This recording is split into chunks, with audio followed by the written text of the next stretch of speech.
How's it going, guys? Brenton with Epp Foundation Repair here again on site. We are actually right off of South Street, so if you see our guys today, make sure to give them a good hello.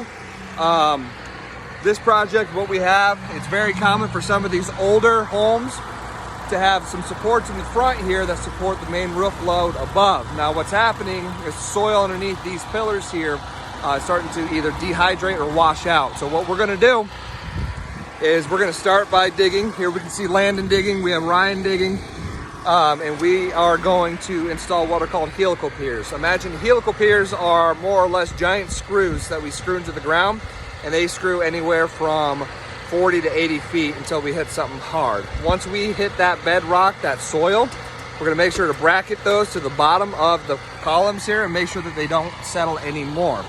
Like I said, this is all in a day's work for our guys. We do this all day, every day.